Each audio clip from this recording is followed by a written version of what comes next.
Estenda suas mãos para cá, vamos orar pelo pastor. Senhor Jesus amado, meu Pai, nessa hora, Deus, tudo já foi para louvor do Senhor. Desde o início, nos salmos, Pai, as oportunidades, dízimos, os testemunhos, as orações, os louvores, Pai, tudo. Pai, mas nessa hora, Pai, algo impactante está por vir, Pai. Algo sobrenatural, Senhor, é a Tua palavra, Pai. Sobre a vida do nosso pastor Eufrásio aqui, Deus. Deus, um homem do Senhor que vem ajudando, Pai, o crescimento não só da igreja, Senhor, mas do reino. Em nome de Jesus, Pai. Obrigado pela vida dele. Usa e o capacita, Pai, da melhor maneira, que é com o Espírito Santo do Senhor falando aos nossos corações, Pai. É o que nós oramos nessa hora e te agradecemos. Amém. E graças a Deus.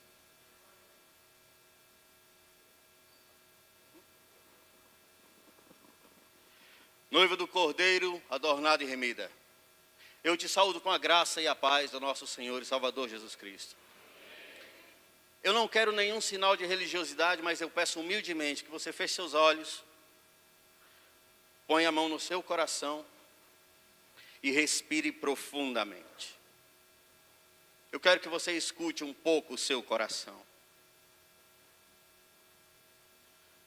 Glorioso Deus e eterno Pai, eu sei que o meu irmão, ele acaba de orar, mas eu também sei que tem pessoas aqui com questões muito específicas que colocam no altar da Tua misericórdia.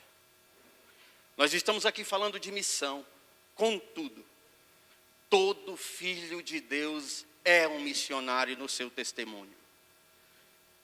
Fortalece os nossos testemunhos, nos dá estrutura de testemunho, para que a nossa vida em si seja a nossa melhor pregação. Pai, te agradeço por isso, em nome de Jesus Cristo. E a igreja vitoriosa diz: amém. Meus amados irmãos, vamos abrir as nossas Bíblias em Atos dos Apóstolos, capítulo 9, a partir do versículo 32.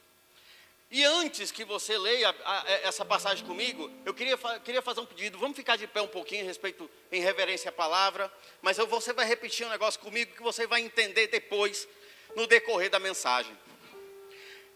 Antes que você repita, eu não estou fazendo nenhuma referência a nenhum político. Eu não sou assim. Mas eu queria que você falasse com vontade e falasse com uma certa simpatia. Quando eu der o sinal, você vai olhar para o seu irmão e você vai dizer: meu nome é Enéas. E daqui a pouco você vai entender. Eu vou dar o sinal, você vira para ele e fala com gosto. Daqui a pouco você entende. 1, 2, 3 e... Pessoal, vamos falar a coisa com expressividade, desse jeito, ó. Você chega: meu nome é Enéas. Sabe, você imita o... Vocês vão entender daqui a pouco. 1, 2, 3 e...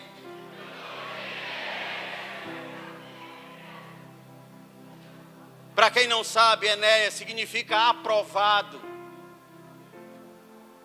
E olha o que a palavra fala sobre um certo Enéas. Atos 9, a partir do 32.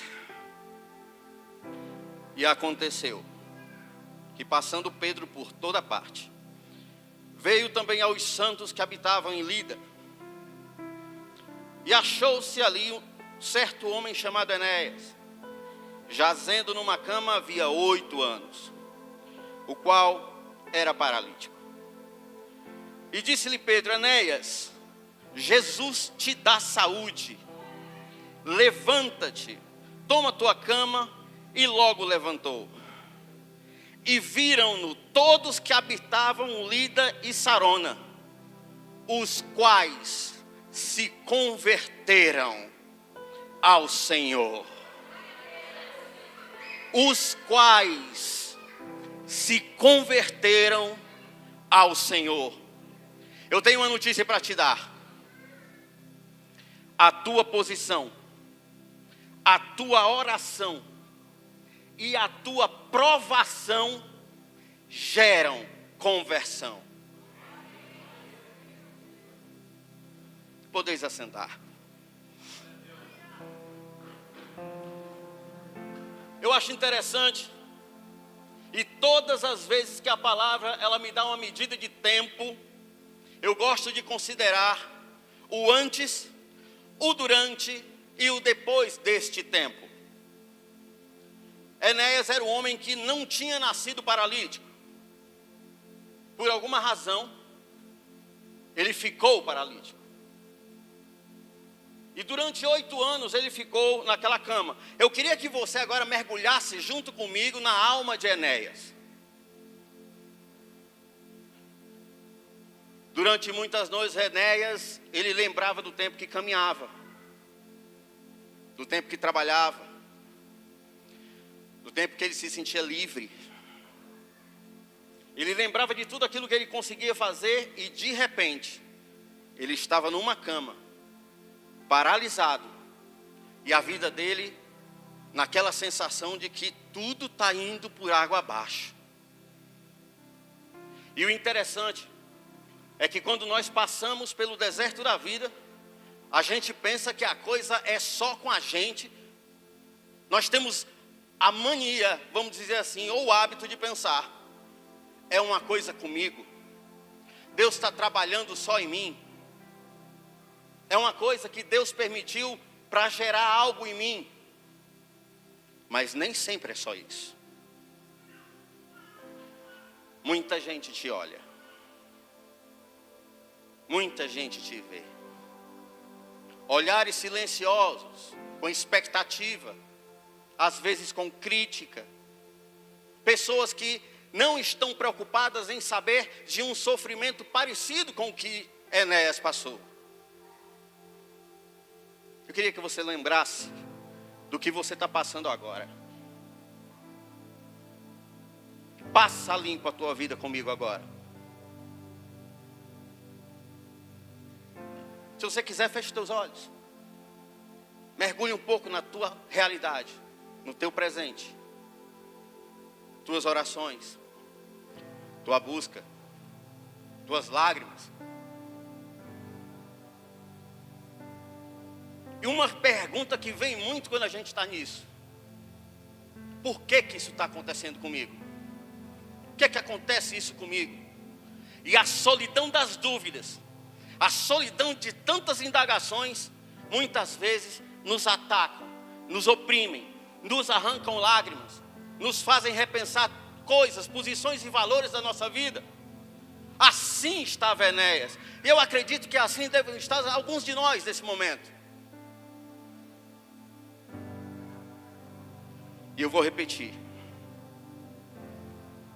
a tua posição, a tua oração e a tua provação geram conversão.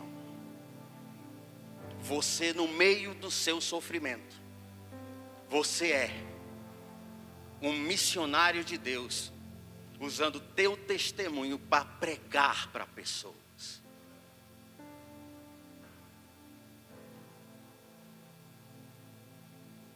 As tuas lágrimas não são solitárias. E os olhos de Deus, além de estarem sobre você, eles têm expectativa. Preste atenção que Pedro ia passando. Fala comigo, passando. Faz a mãozinha comigo. Eu gosto de fazer essas coisas porque depois, você sabe que a melhor parte da pregação é quando você vai para casa. E essas coisinhas, elas marcam a tua memória e você consegue lembrar melhor. Pedro ia passando para visitar os santos. E se ele visitou Enéas, isso significa dizer que Enéas, ele era um homem que estava ali, ele tinha os seus conflitos, mas ele não renunciou à sua santidade. E talvez exista uma ideia um pouco distorcida do que é santidade. A palavra santo significa separado, que não se mistura, que busca se purificar a cada dia. E aí isso me faz ver claramente que mesmo com todos os seus conflitos, enquanto jazia naquela cama, Enéas orava. Enéas jejuava. Enéas derramava sua alma diante de Deus.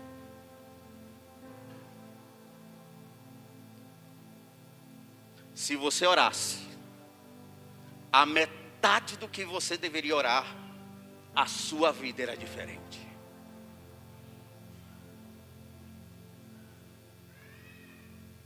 Orar nesses momentos não é fácil. Eu estava antes do culto batendo uma palavrinha com o pastor Wagner. E ele falou uma coisa interessante. Pastorzão, o senhor sabe que para nós a coisa sempre é um pouco mais difícil, né? Sabe, irmãos, eu passei muitos anos da minha vida como missionário na Itália. E eu tive os meus anos de Enéas lá. Fazendo a palavra de Deus correr, pastoreando na posição de missionário. E um dia Deus me veio com uma promessa. E o interessante é que eu estava no meio da aprovação, sabe? Fala comigo, pessoal, no meio, no centro da pregação, nasce a promessa. Eu comecei pregando, abrindo igreja na Itália, mas eu tinha que trabalhar para sustentar minha família. E eu cuidava de velhos com doenças terminais. E o interessante é que eu cuidei de um homem que ele tinha um carcinoma na face. A minha mão entrava inteira na cabeça dele para fazer o curativo dele. Só que esse homem ele foi tão carcomido pelo câncer que ele não conseguia mais comer pela boca. Ele teve que fazer um acesso. E precisou ir para o hospital. E o interessante é que Deus, na noite passada, tinha me dito. Eu vi uma ambulância dos bombeiros passando. E Deus falou claramente: tu vai entrar no corpo de bombeiros aqui na Itália. Irmãos, eu sou um servo de Deus. Mas não fala para ninguém não, é só entre nós aqui. Quando eu recebi a promessa, deve ter sido da carne. Deve ter sido da minha imaginação. Aí eu falei: Senhor Deus, eu não sou italiano. Eu sou brasileiro, eu sou nordestino. Eu acho que ninguém percebeu, né? Dá para ver não, né? E aí no outro dia eu fui para o hospital, o homem fazer essa operação. Só que ele tinha que fazer o curativo na cabeça. E a filha desse senhor disse assim: olha, eu confio muito no rapaz que cuida dele. Eu assino o termo de responsabilidade, mas eu quero que ele faça. E eu fiz. Eu não sei se você já passou por isso. Enquanto eu estava fazendo o curativo na cabeça do cara, chegou um médico e ficou assim, ó.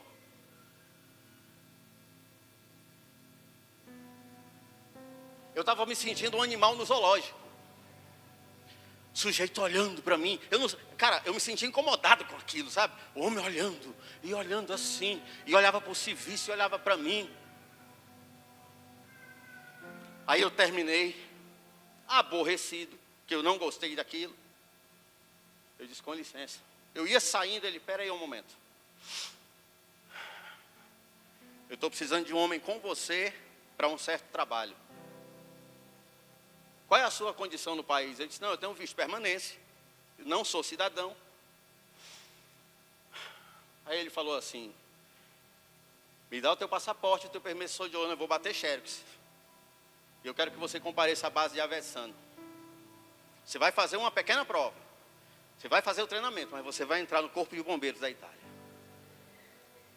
Eu olhei assim para ele.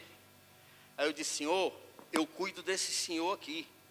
Esse senhor, ele é o meu emprego. Eu falei desse jeito para ele. O homem olhou assim, olhou para minha cara. Não se preocupe não, daqui a um mês ele morre, aí você me procura. Ele falou desse jeito, foi sabe, parece que estava falando assim, não sei nem do que. Com um mês certinho, o homem morreu. Aí veio aquele pensamento na cabeça: estou desempregado, como é que eu vou sustentar minha família? 4 pessoas dentro de casa. Eu estou em outro país. Aqui tudo é mais difícil. Sem contar que eu estava passando por um desafio de saúde também.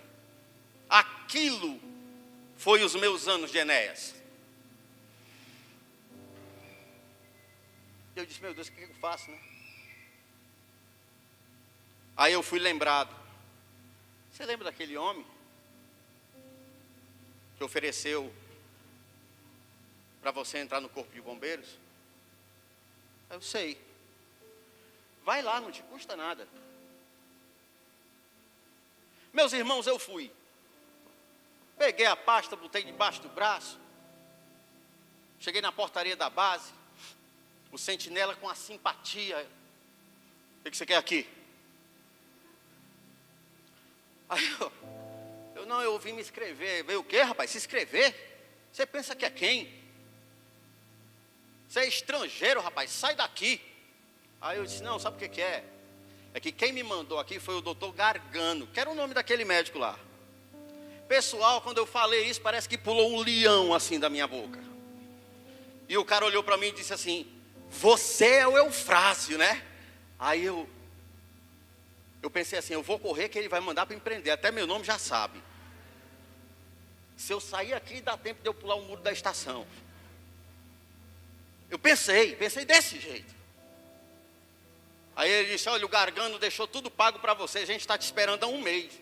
Vai aqui naquele prédio ali, ó. Interessante que quando eu saí de casa, eu pedi uma palavra para Deus. E Deus, ele disse assim, lembra do quarto homem. Repete comigo, 1, 2, 3, vai. Lá de Daniel, o quarto homem na fornalha.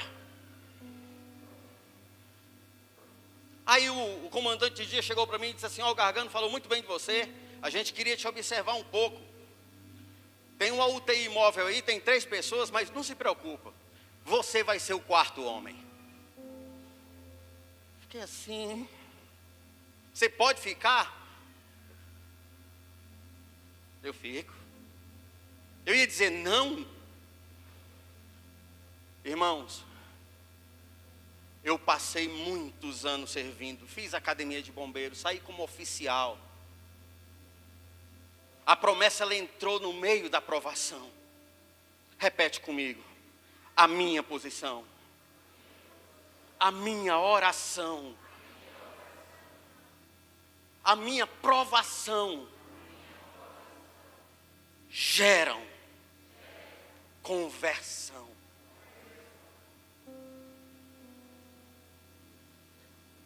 E quando eu estava no corpo de bombeiros, eu entendi porque Deus me queria ali no dia 6 de abril de 2009. Fala comigo, 6 de abril de 2009. Terremoto de Áquila. Muita gente morta, muita gente soterrada. E a essa altura todo mundo já sabia que eu era pastor. E quando a gente saiu, eu saí de casa, eu passei 50 dias em Áquila, sem voltar para casa mais. E quando eu estava saindo, o meu comandante imediato chegou para mim e disse assim, eu preciso que você use uma coisa no seu uniforme. Eu disse, o quê?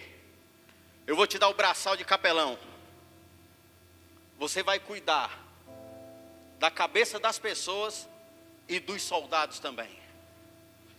E no meio dos escombros de terremoto, repitam comigo, 162 pessoas aceitaram Jesus e ficaram vivas. E outras 40 aceitaram Jesus e morreram 5 minutos antes. Levanta a mão se você não está entendendo nada da tua vida. Não estou entendendo o que está acontecendo com a minha vida. Você está nessa situação? Levanta a mão. Estou passando um processo que eu não estou entendendo. Pastor, por que você está pedindo para levantar a mão? Não é para mim. Eu quero que você erga as mãos da sua fé, para que a gente toque na orla do manto de Cristo, para que dele se desprenda a virtude.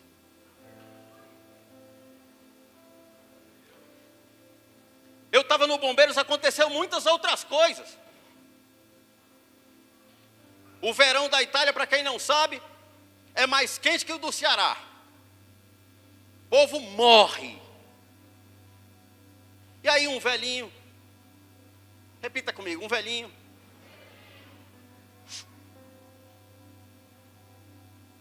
meio abirobado, tirou a roupa,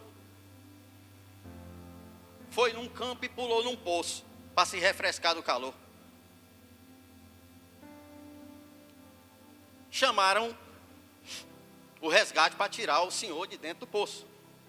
Irmãos, o protocolo é o seguinte: a gente arma o tripé, se o velho tivesse morto, a gente descia, amarrava, tirava. Mas como ele estava vivo, eu precisei ficar lá embaixo. Porque se ele caísse, ele caía em cima de mim. É uma delícia. Fala comigo, delícia. Só que aí eu fiquei embaixo e ele estava nu. Eu nem olhei muito para cima. Eu fiquei mais, assim, uma visão meio complicada. Mas aí do meio para o fim, enquanto estavam içando o velho, eu senti um negócio bater na minha cabeça e escorrer de lado. Adivinha o que era?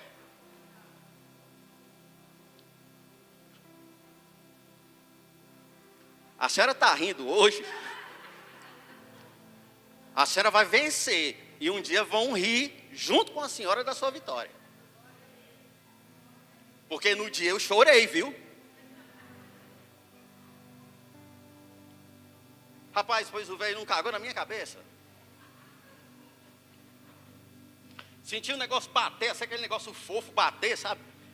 Pá, escorreu assim, meu Deus. Aí eu estava dentro do poço, já tentei me lavar.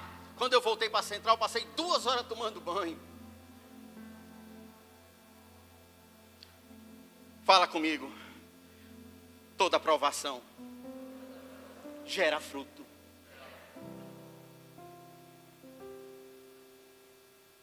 A gente tirou aquele senhor de lá. Passou uma semana, eu estava no refeitório do quartel. Chega uma jovem senhora. E ela olha, me identifica. E diz, você é o Eufrásio de Castro? Eu disse, sou eu. E ela me abraçou chorando. Ela disse, eu sou uma serva de Deus. Eu oro todo dia para Deus mandar anjos e não deixar o meu pai morrer. Obrigada por deixar Deus te usar. Lembrete, Deus estava me usando. E olha o que aconteceu.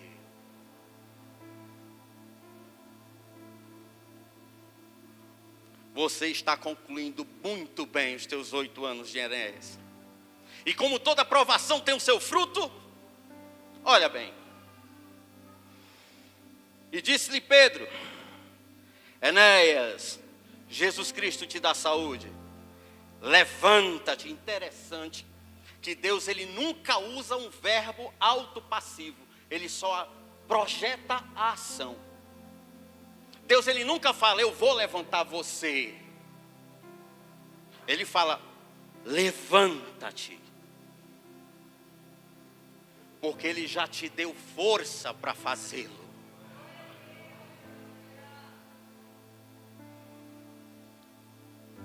E ele tomou posse da palavra, e é isso que muitas vezes no meio da aprovação a gente não consegue fazer. É tomar posse daquilo que Deus fala, para revolucionar a nossa realidade.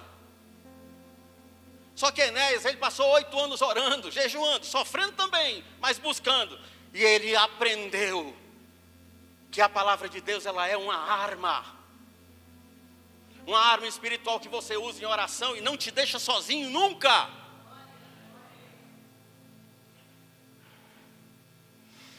E logo se levantou. Aí aqui vem a melhor parte e entra o fundamento missionário da palavra. E viram todos, fala comigo, todos. Não, fala de novo que essa palavra aqui está gostosa, todos.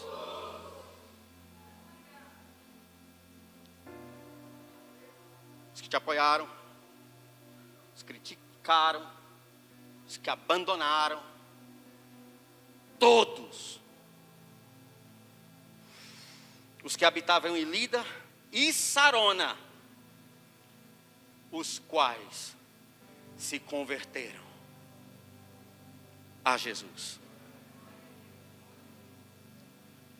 Ele passou 8 anos deitado numa cama e a sua provação converteu 2 cidades inteiras.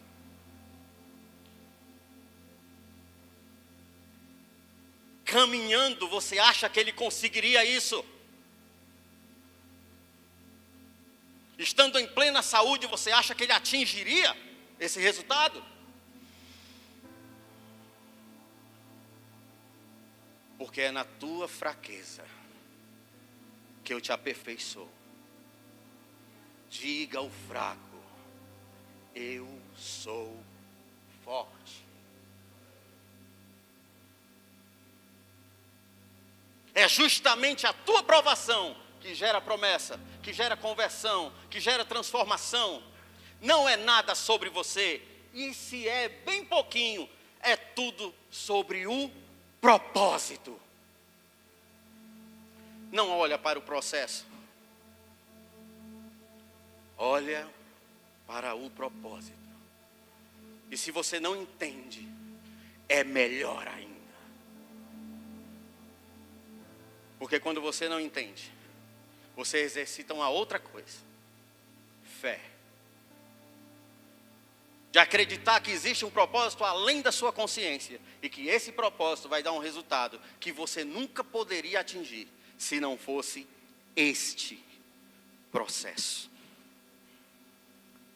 A tua posição, a tua oração e a tua provação geram conversão.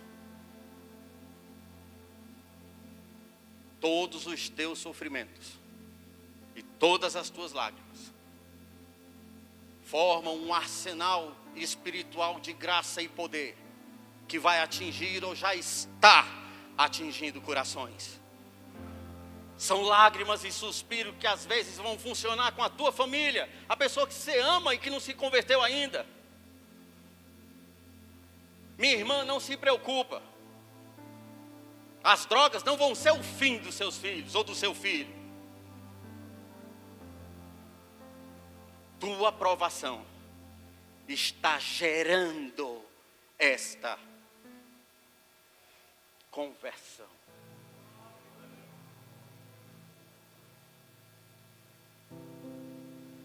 Quero que você feche o olho, que eu vou narrar uma coisa para você.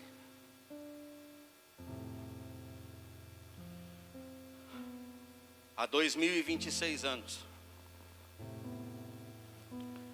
eu quero que você veja um homem amarrado em um poste. Arrancaram-lhe o manto. Juntaram 3 centuriões e pegaram um azorrague, um chicote feito com couro de rinoceronte, e nas pontas pedaços de ossos e pedaços de ferro.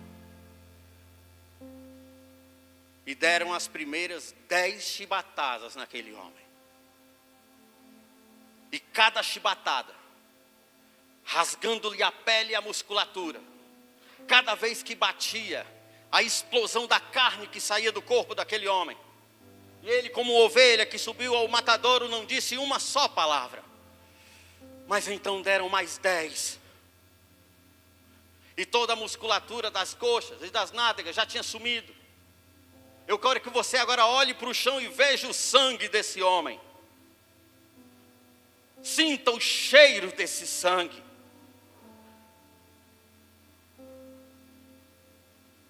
Então, deram mais outra sessão, mas trocaram o flagelo. Dessa vez com anzóis. Toda a musculatura peitoral, parte do couro cabeludo, tinha ido embora. Aquele homem ficou em carne viva, amarrado. Teceram uma coroa de espinhos, feita de sicômoro.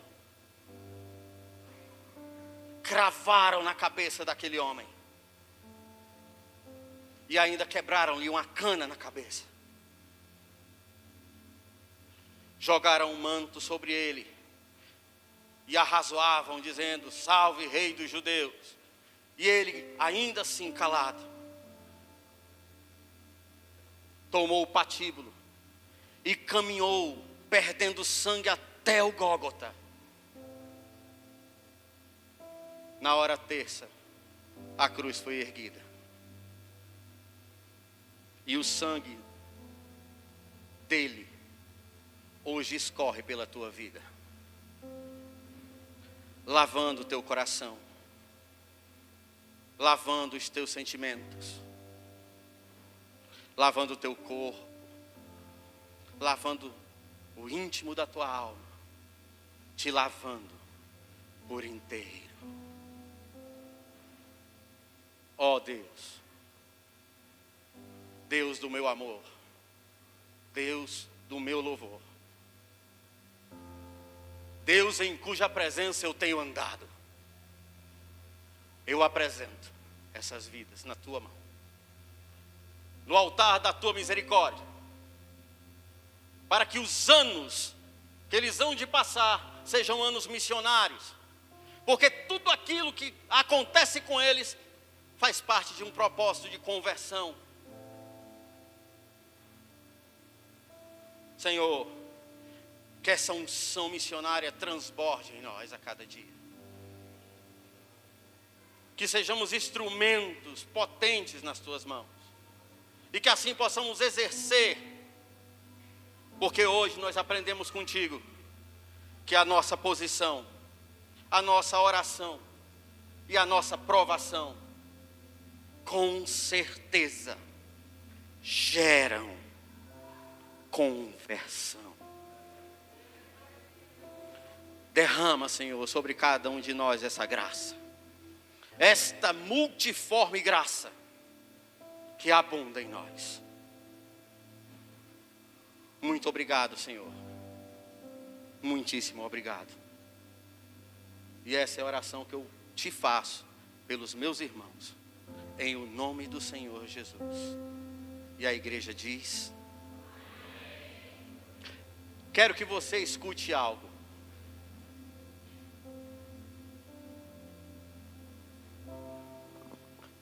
Deus abençoe a vida de vocês.